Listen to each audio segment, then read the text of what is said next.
You're watching CoastLife, and back by popular demand is our friend Chef Frank Granito, and we are doing some cooking for you guys today, so I'm very excited for this. Yes, we are. But before we start cooking, Yes. I'm doing a little improvisation for you. I hope you don't mind. Okay. I checked with our folks here on the floor. Okay. So I realized it was your 1-year birthday at No CoastLife. way. Your 1-year birthday, so... Oh my gosh! He told me he had something I wasn't prepared for, and I thought it might be like trivia or something. Oh no, happy birthday. Oh my gosh, I wish Leah was here to see this. Yeah, see what you missed out? I know, Leah. Well, happy birthday to you as well, for all of us part of CoastLife, because you're part of the CoastLife family now. I appreciate that, thank you. My God. Can I make a wish? You can make a wish? I wish I get better. Don't say it, otherwise it won't come true. Go. Okay, never mind.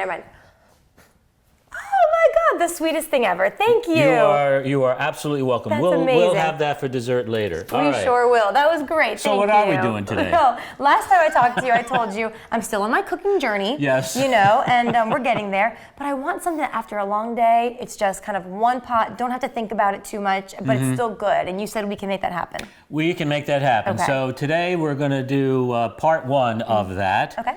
And these are one-pot meals. Integrating in one pot a starch, a protein, and a vegetable. Perfect. And usually you're looking at using the starch, whether it's pasta, rice, or in this case we're going to be using orzo in this particular segment. The starch can be the canvas, so to speak, of your meal. Love that. So that's what we're going to do today. Sounds like this would be great for like busy parents, people with busy jobs. Absolutely. They want to cook a good meal for their family. So what'd you say we're making today? We're going to, that's a great question. So the first, what we're going to make today is a riff on risotto. Now risotto is usually made with rice, but it takes too long. So I'm going to use orzo pasta, which is a rice-like looking pasta. So I'm calling it an orzotto. Orzotto. All right, How Chef about Frank, that? you're going to take it away. Let's do this. All right, let's go. So what is an orzotto? Well, if you're familiar with risotto, risotto is usually made with rice, but risotto is really also a cooking technique where we render the starch out of the product, in this case orzo, to create some sort of natural creaminess. So what I'm doing is I'm going to saute some red onions here. Red onions have a really interesting, strong flavor, especially in the Mediterranean world. So I do like that. We're going to hit this with some salt and pepper. And any good risotto, or in this case, orzotto, we want to start with some onions and then a little bit of garlic. So these onions are going to go for like about a minute. And then what I'm going to do is I'm going to add some garlic just to get it aromatic. We don't want to burn it, we just want the flavor. So we'll do that. And after that, I'll toss the orzo in. I have about 6 ounces of orzo here. So this is a plating for 2. So as you can see, these have started to get a little translucent. Lower the flame a little bit.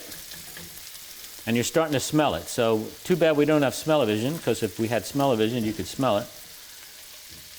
I'm going to drop the garlic in. This is 2 cloves of garlic sliced. Now on garlic, the smaller you slice it, the more flavor you're going to get out of it. So if you just crush the garlic, smash it, throw it in the pan, get some flavor, take the garlic out, that's one level of flavor, all the way to grating the garlic. If you grate the garlic using a very small grater, you're going to get a lot of flavor out of the garlic. So this, as they are sliced, somewhere in between. All right? So that's looking pretty good. So at this point, what we're going to do is we're going to put in our starch. This seems a little counterintuitive, but you want to coat the starch with the oil. I started the pan with oil and butter. So you want to coat that. See that the orzo gets nice and shiny. So it's covered with the oil and butter. So at this point, I'm going to put in about a cup of chicken broth, and I will have to add more, but I'm going to start with chicken broth. It is warm. warm to the touch. You don't want to add cold chicken broth to this because it'll just immediately turn off the cooking process in your risotto. So you should hear it sizzle because it's hot on hot. Simple stuff. So I'm going to toss this, get it all coated. And as your one-pot meal, all you have to do is now cover it, set it, and forget it. When we come back, we'll be finishing this dish for you.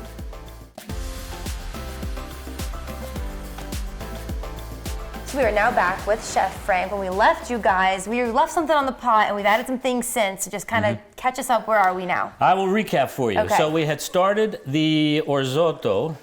Yum. And while we were away, I added the chicken thighs. Now, the chicken thighs are very forgiving, very tender. They braise very well. So I'm using chicken thighs. So I have about 8 ounces of chicken thighs cut up into little bite-sized pieces. So when you eat, you can have everything in one bite. Yum. So at all times, you taste for flavor. You don't add seasoning at the end. Not bad. Yeah. I'm good with it. I believe you don't you. want to add seasoning at the end because then salt and pepper start to feel like a condiment instead of a seasoning. Yeah. So you want to have that in there. So we're going to finish with some spinach. Okay. Now the magic of leafy spinach is it will, I'll put this down here. Okay. It will wilt in a matter of 30 seconds. Amazing. So we're going to put about 8 ounces in here. Looks like a lot. It looks like a lot. And you're saying, Chef, why are you doing that? Well, we'll stop there for now because Okay. it's just overflowing. So what we're going to do is cover this. All right. So a couple of things going on here right now. Yeah. There's a lot of water in the spinach. It will render. Okay. And the spinach will go from this to this. Okay. In about a minute. We're going to finish the dish in a classic Greek way. I'm going to add some feta, toss it in, make it a little creamy, Okay. and then hit it with a little lemon at the end. Ooh, that so it's a sounds good. very Mediterranean look and feel to it. Now, as you can see, all one pot. Yeah, exactly. We did it all in one pot. And yes, there were cutaways here, but we've done this in probably about 20 minutes. Exactly that. Yeah. I mean, obviously it's cut down for TV, Right. but the whole cook time has been about 20 minutes, and by the time we're finished, it's probably about 25 minutes. Exactly. Maybe 30 minutes tops. It tops. So you can call for a pizza, or you could come home and relax and help your kids with homework or whatever it is you do, you know, and when you get home from work. So I was a working professional before I started being a chef. Yeah. I would get home 5:30. Dinner would be on the table by 6:15. Amazing. And this is, again, what we call no recipe cooking. I do feel like I could do this, and that's saying a lot, right? Let's get this tossed in there. Okay. We're going to hit it with some feta cheese. Never buy, this is just a, never buy crumbled feta. No? Buy it in a block. Okay. The reason you buy it in a block is, and not crumbled, is in order for it to be crumbled and stay, you know, in the canister, so to speak, they have to coat it with various chemicals to keep it from, you know, congealing together. Oh, okay. So get a block and crumble it as necessary, because to now know. this will cream up a lot nicer than the crumbled feta, because the crumbled feta is designed not to be creamed. Right. Interesting. So you don't want that. And I think, so we're going to add some more feta in there. Okay, we perfect. just keep You can't going. have too much feta. Can't have too much feta. And again, this is no recipe. I'm not following a recipe. I'm using the eye test. That feta kind of cooked down and got a little creamy. And I figured, you know what, I could add some more. It smells amazing. I tasted it, and it's pretty good. So you can see that feta is melting, getting a little more creamy.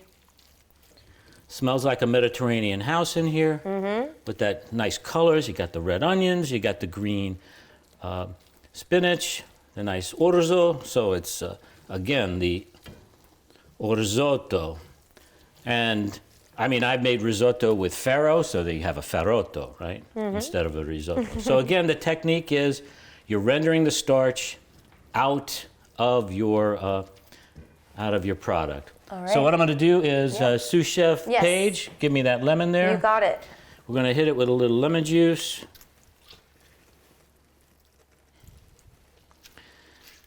Make sure I catch the seeds in my hand. You don't want to be eating those. Nope. All right. A stray seed, a man down, stray seed got in there. That's okay. Oh well, we'll fish it out. Yeah, we'll be fine. So let's fish that seed out. There we go. There we go. Perfect. Trash can, please. Thank you. You're welcome. All right, we're going to toss this around. Now, what we're going to do is we're going to do a last tasting for seasoning, and I'm going to ask you to do that, Paige. What? Yeah. You trust my taste buds? I do, because you're the Okay. customer, right? Oh, perfect. So let's go ahead and get a spoon.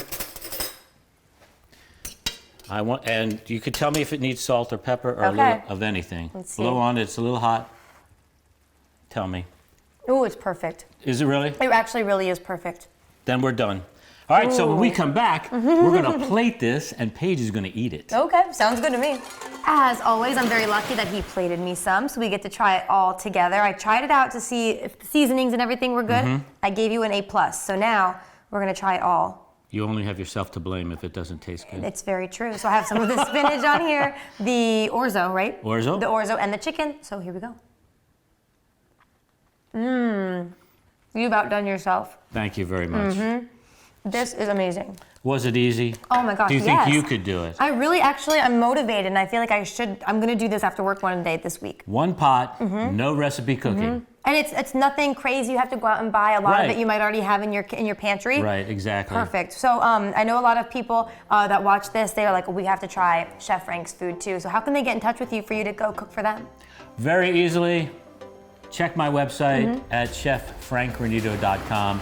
I answer all emails. Amazing. Perfect. So you definitely want to do that. And like I said, if you want to go back on CoastLife.com as well, see any of the previous things Chef Frank has done, you can have the perfect home-cooked meal for you and your family. But we have some more CoastLife to get to, you guys. We're going to get back to that in just a minute.